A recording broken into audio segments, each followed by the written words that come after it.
속이 시원한 찬양을 들었습니다. 오랜만에 할렐루야를 생음악으로 들었어요. 감사합니다. 오늘 성탄절날 우리 성가대가 하나님 앞에 할렐루야송으로 영광을 돌렸습니다. 다 같이 메리 크리스마스, 메리 크리스마스. 오늘 성탄절날 하나님 앞에 성탄 축하 예배에 참여한 모든 성도들 가정에 평화가 깃들기를 축원합니다. 오늘이 2014년 이제 성탄절입니다. 그리고 며칠 후면 우리는 2015년 새해를 맞이합니다.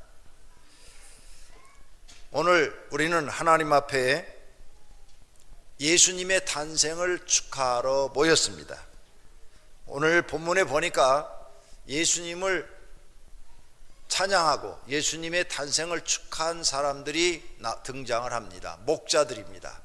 목자들에게 천사들이 나타나서 예수님이 베들레헴 마구간에 태어났으니까 빨리 가서 그분을 뵈라고 하니까 목자들이 들에서 양을 지키다가 예수님을 찾아가서 뵙니다. 그리고 또 예수님의 탄생을 축하하는 무리가 있는데 동방박사들입니다. 그리고 또 다른 무리가 있어요. 천사들이에요. 오늘 천사들이 찬양을 합니다. 지극히 높은 곳에서는 하나님께 영광이요 땅에서는 하나님이 기뻐하시는 사람들 중에 평화로다. 이 말을 천사가 했다고 오늘 본문에 기록되어 있습니다. 이걸 사람들이 딱 줄여가지고 이렇게 많이 써놨죠. 하늘엔 영광, 땅엔 평화, 이렇게 써놨어요. 줄여가지고. 그런데 정확하게는 지극히 높은 곳에서는 하나님께 영광이요. 지극히 높은 곳, 그 지극히 높은 곳이 어딜까요? 하나님 나라를 말씀하시는 것입니다. 우리가 살고 있는 이 지구와 전혀 다른 온 우주를 통치하시는 본부죠. 그 하나님 나라에서는 하나님께 영광이요 땅에서는 하나님이 기뻐하신 사람들 중에 평화로다. 모든 사람에게 다 평화가 있는 게 아니라 하나님이 기뻐하신 사람들 중에 평화로요. 자, 오늘 이 말씀을 가지고 함께 은혜를 받아볼까 합니다. 오늘 2부에 학습 세례식도 있고 또 성찬식도 있고 시상도 있고 많은 시간이 요하기 때문에 오늘 설교는 20분만 할 겁니다. 좋지요? 설교 짧게 한다면 박수 나온다고 그러던데 박수 치지 말아요. 농담이에요. 난 예배 시간에 박수 치는 거 아주 싫어하는 사람입니다. 그런 또 누가 또 이렇게 좀 헷갈려가지고 막 치는 사람이 있어요. 그런데 오늘 순서가 너무 많아요. 그래서 설교를 좀 줄였습니다. 왜 하나님께 영광일까? 지극히 높은 곳에서는 하나님께 영광이다 그랬는데 이 뜻이 도대체 뭘까? 제가 며칠을 고민을 했어요. 하나님께 영광이다, 이게 도대체 무슨 뜻일까? 왜 하나님께 영광이 되는 일일까? 그러다가 문득 생각을 하나님이 주셨습니다. 우리나라 월드컵 대회 국가대표 축구 선수들이 참여를 하죠. 결국 우리나라는 지금까지 단 한 번도 우승한 일이 없어요. 월드컵에 나가서 1등을 한 일이 없어요. 그런데 만약에 월드컵 대회에 나가서 우리나라 국가대표 선수가 결승전까지 올라가서 1등을 했다, 우승을 했다, 그러면 아마 그들이 한국 땅을 밟을 때 한국 사람들이 다 일어나서 박수 쳐줄 거예요. 잘했다고. 그러죠? 왜? 생전 한 번 우승을 못 해봤는데 월드컵 나가서 우리나라가 1등하고 오면 모든 국민이 다 박수를 쳐줄 거죠. 그리고 그 국가대표 선수들은 우리나라 영웅이 될 것이고 그 영광을 받고 그 다음부터는 이제 그 사람 이름만 대도 후손들이 그 사람들은 우리나라 영웅들이라고 이렇게 말을 하겠죠. 즉 국가대표 선수들이 큰 일을 해냈을 때 영광을 받는다, 그 말입니다. 큰 일을 했을 때 하나님께 영광이다. 이 말씀은 하나님이 아주 큰 일을 행하신 거예요. 도저히 신으로서는 할 수 없는 일을 행하신 거예요. 아니, 신이 뭐가 부족해서 인간이 돼가지고 인간에게 세상에 오신다는 거예요. 도대체 있을 수가 없는 일이에요. 그런데 신이 결정을 하신 거예요. 내가 저 인간들을 구원하기 위해서 사람이 돼서 인간으로 가야 되겠다. 그리고 내가 너희들을 사랑한다고 행동으로 보여주고, 그리고 너희가 어떻게 살 것을 또 보여주고, 그들의 죄를 대속해서 내가 죽어줘야 되겠다. 그렇게 하면 저 인간들이 감동을 받고, 아, 우리를 창조하신 신께서 이렇게 우리 인간을 사랑했구나 하고 그때부터는 정신을 차리고 바르게 살겠지. 그리고 평화롭게 살겠지. 서로 싸우고 죽이고 미워하고 이렇게 살지 않고 서로 이제 이해하고 용서하고 사랑하면서 살겠지. 이러한 하나님의 뜻을 이루시는 사건이 바로 하나님이 인간의 몸을 입고 이 땅에 예수 그리스도로 태어나는 사건입니다. 이렇게 큰 일을 한 거예요. 이것을 천사들은 알고 있어요. 그래서 그 천사들이 예수님이 태어나자, 오늘 본문을 자세히 보세요. 13절 다 같이 호련히 수많은 천군이 그 천사들과 함께 하나님을 찬송하여 이르되, 수많은, 수를 헤아릴 수 없는 하늘의 천군과 천사들이 하나님을 찬송을 하는데 지극히 높은 곳에서는 하나님께 영광이요. 이건 도저히 인간을 창조한 신이 하실 수 없는 일인데 그 일을 하시겠다고 인간의 몸으로 오니까 천사들이 감동을 해가지고 천군들이 하나님을 찬양하는 거예요. 얼마나 귀한 일인지 모릅니다.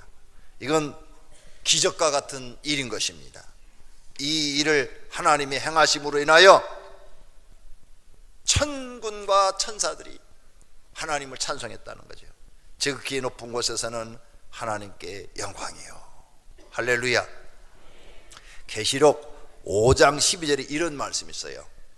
큰 음성으로 이르되 죽임을 당하신 어린 양은 예수님을 얘기해요. 십자가에 죽임을 당하신 예수님은 능력과 부와 지혜와 힘과 존귀와 영광과 찬송을 받으시기에 합당하도다, 이렇게 써져 있어요. 그러니까 하나님이 우리를 영벌을 받는 장소 안 가고 영생 얻는 장소로 오시기 위해서 너무나 크고 위대한 일을 행하신 거예요. 그래서 또 천군 천사들이 요한계시록에 보니까 하나님에 대해서 말을 하는데, 하나님은 존귀와 영광과 찬송을 받으시기에 합당하신 분이다. 그분은 말로만 행하는 것이 아니라 자기 몸으로 직접 인간들을 사랑한다는 것을 보여주고 십자가 위에서 대신 죽어주신 분이다. 그러므로 영광과 찬송을 받으시기에 합당한 분이다, 이렇게 말하는 거예요. 아무것도 안 하고 영광 받고 찬송 받으면 사람들이 손가락질 하잖아요. 쟤는 아무것도 한 일도 없으면서 괜히 말이야, 영광만 받으려고 그러고 말이야, 대접만 받으려고 그러고 말이야, 이런다고 사람들이 막 뒤에서 수군거리잖아요. 우리 하나님은 그런 하나님이 아니라는 거죠. 그래서 하나님은 영광과 찬송 받으시기에 합당한 분이라는 거예요. 믿습니까? 그러므로 저와 여러분은 이런 하나님의 큰 일을 행하신 것을 보고 감사하시고 하나님 말씀대로 믿어야 될 줄로 믿습니다. 두 번째로는 사람들 중엔 평화로다 그랬어요. 사람들 중엔 평화로다. 그런데 모든 사람에게 예수님이 오심으로 다 평화냐? 아니에요. 기뻐하는 사람들 중에 평화로다. 기뻐하신 사람들 중에 어떤 사람들이 예수님이 태어남을 기뻐했을까? 어떤 사람들이 하나님이 기뻐한 사람이었을까? 기뻐하는 사람들은 누구냐? 예수님이 메시아가 이 땅에 오기를 기다린 사람들, 하나님을 믿는 사람들, 이런 사람들은 하나님이 기뻐하는 사람이고 메시아가 이 땅에 오기를 기다리고 있으니까 예수님이 태어난 것을 기뻐하는 사람들이죠. 이런 사람들에겐 평화가 있다는 거예요. 이런 사람들은 예수님의 가르침을 받고 예수님의 가르침을 믿습니다. 즉 천국 복음을 믿는다 이게. 천국 복음을 믿으니까 천국은 뭐예요? 하나님 나라의 기쁜 소식을 믿으니까 이 세상에서 우리가 이렇게 종으로 살고 노예로 살지만 하나님이 우리를 위해서 이런 종살이 하지 않는 살기 좋은 나라를 다시 만들어 놨다니까, 그리고 죽지 않는다니까 그걸 믿는다 이거예요. 이걸 믿는 사람들 마음속에는 이제 평화가 찾아와요. 안정이라는 게 찾아왔대요. 안정. 그래서 마음의 안정을 얻어요. 예수님을 믿는 사람들은 마음의 안정을 얻고 마음의 평화를 얻고, 그 다음에 자기가 평화를 얻고, 예수님의 가르침이 이웃을 사랑하라 그러니까 이웃과 평화를 이루고, 또 나아가서는 타 민족과 전쟁도 하지도 않고 평화를 사랑한다 그 말이에요. 그래서 이 땅엔 평화라는 거예요. 평화. 그런데 이 예수님의 탄생을 기뻐하지 않는 사람들이 있어요. 이들에겐 평화가 없어요. 마음의 평화가 없어요. 예수님의 탄생을 기뻐하지 않는 사람들은 오직 세상의 욕심이 가득해서 더 높아지고 더 높아지고 더 높아지고 더 많이 소유하고 더 많이 소유하고 더 많이 소유하는 이 욕심 속에서 살기 때문에 욕심이 이루어지지 않으니까 원망하고 불평하고 짜증스럽고, 또 사람들을 대할 때 폭언을 말하고 폭행을 하고 살인하고, 또 분노를 자주 일으키고 미워하고 증오하고, 또 자기 마음대로 세상이 되어지지 않으니까 실망하고 좌절하고 낙심하고 이런단 말이에요. 이러니까 평화가 없는 거예요. 예수님을 기뻐하지 않는 사람들의 마음속에는 평화가 없어요. 그 평화가 없는 것을 대변하는 게 테러 분자들이에요. 그들은 마음속에 분노가 가득한 거죠. 마음속에 분노가 가득하니까 테러를 일으켜서 다른 사람을 죽여야 자기가 속이 시원한 거야. 자기 몸에다 폭탄을 장착하고 가서 빵 터뜨려서 자기도 죽고 남도 죽이는 거예요. 분노가 가득하기 때문에 그런 거죠. 만약 그런 사람들이 예수님을 기뻐했다면 테러 분자가 될 수가 없겠죠. 평화를 사랑하겠죠. 오히려 죽으려는 사람도 살리는 적십자와 같은 그런 운동에 참여해서 그런 데 가서 헌신하고 봉사하겠죠. 왜 테러 분자가 이 땅에 있느냐? 마음에 평화가 없으니까, 분노가 가득하고 미움으로 가득하니까 다른 사람들을 가서 죽이는 거 아닙니까? 그러므로 예수님이 태어난 것을 기뻐하지 않은 사람 있다 이거죠. 오늘 기뻐하는 사람도 있지만 기뻐하지 않는 사람도 있다 이게요. 그런 사람들 마음속엔 평화가 없다는 겁니다. 그런데 예수님의 탄생을 기뻐하는 우리들에겐, 과거에 우리도 그들처럼 미워하고 증오하고 분노 속에 살았는데 이젠 교회 와서 그런 세상 욕심을 다 내려놓습니다. 부귀영화도 다 내려놓습니다. 그리고 예수님의 가르침을 마음에 새깁니다. 그리고 그 말씀대로 살려고 노력을 합니다. 그러다 보니까 사람이 순해지고 욕심이 사라지고 마음의 평화가 찾아오게 된 줄로 믿습니다. 2015년에 사랑하시는 성도님들 가정에 평화가 있기를 축원합니다. 예수님이 주시는 평안이 있기를 축원합니다. 그 평안을 얻으시려면 예수님의 가르침을 배우시고 그 말씀대로 사셔야 합니다. 마가복음 1장 25절에 서로 기도할 때에 아무에게나 혐의가 있거든 용서하라. 그리하여 하늘에 계신 너희 아버지께서도 너희 허물을 사하여 주시리라. 용서할 줄 알아야 마음에 평화가 있습니다. 남을 용서할 줄 모르면 마음속에 막 분노가 일어나서 절대 평화를 얻을 수가 없어요. 내 마음에 지금 평화가 없다. 그건 용서할 줄 모르기 때문에 그러는 겁니다. 용서하는 사람은 마음속에 평화가 있어요. 그래, 원수 갚는 일도 다 하나님께 맡기자. 하나님이 원수 갚는 것을 내게 맡기라 하지 않았느냐. 그러니까 다 맡기고 이제 나는 평화롭게 살겠다. 이게 예수님의 가르침을 따르는 거예요. 마태복음 11장 28절에 수고하고 무거운 짐진 자들아 다 내게로 오라. 내가 너희를 편히 쉬게 하리라. 내 인생의 짐은 왜 이렇게 많냐? 가정의 짐, 친정의 짐, 시댁의 짐, 또 자녀들에 대한 짐, 너무너무 인생의 짐이 많은데 누구 하나 덜어줄 사람 없는데 예수님이 다 가지고 오라고 그랬다. 그래서 예수님 앞에 나와서 기도로 다 맡기고 다 내려놓는 거예요. 인생의 세상의 짐 다 내려놓고 내일 일은 내일 염려하라. 한날의 괴로움은 그날에 속하니라 하신 예수님의 말씀대로 사는 거예요.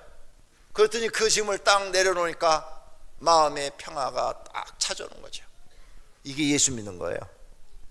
여러분, 예수 믿으면서 예수님의 가르침을 배우지 않는다면 그건 헛믿는 겁니다. 야고보서 1장 14절에 오직 각 사람이 시험을 받는 것은 자기 욕심에 이끌려 미혹됐다 그랬어요. 그 욕심을 내려놓는 거예요. 이제 세상에 부자가 되려는 욕심, 성공하려는 욕심, 남보다 더 잘 살려는 욕심, 남한테 과시하려는 욕심 다 내려놓으니까 마음의 평화가 딱 찾아오는 거예요. 내가 남을 위해서 언제 살았냐? 이젠 나를 위해서 살아야지.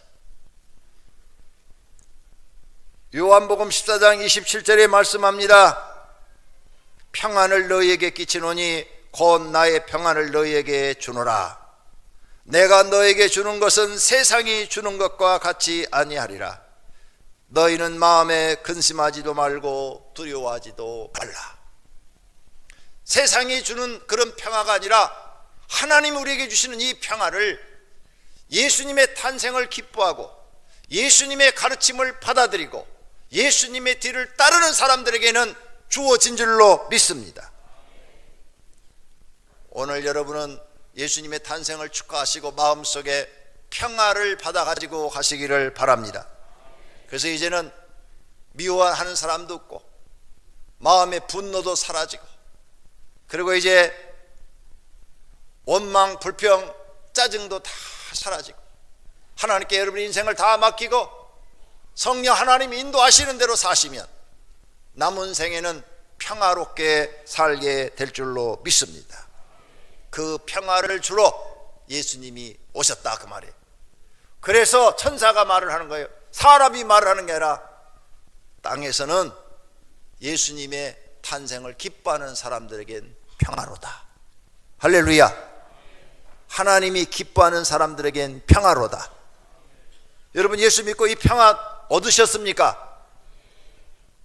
많은 분들이 이미 얻고 좋아서 감사하고 사는 줄로 믿습니다. 그런데 아직 얻지 못한 분, 이제는 예수님의 이 가르침을 받아들여서 저렇게 해야 내 마음에 평화가 오는구나. 내 마음에 평화가 와야 가족한테도 평화를 줄 수 있고 또 내가 우리 가족이 편안해야 이웃에게도 또 평화를 줄 수 있어요. 모든 이 평화를 나눠줌으로 인하여 사랑하신 성도님들 남은 생애가 보람되고 기쁘고 행복하시기를 예수님의 이름으로 축원합니다. 오늘 말씀을 생각하시면서 통성으로 하나님, 하늘엔 영광이요 하나님께는 영광이요 우리에겐 평화입니다. 이것을 알게 하심을 감사합니다. 앞으로 평화로운 사람이 되겠습니다. 기도하시기를 바랍니다.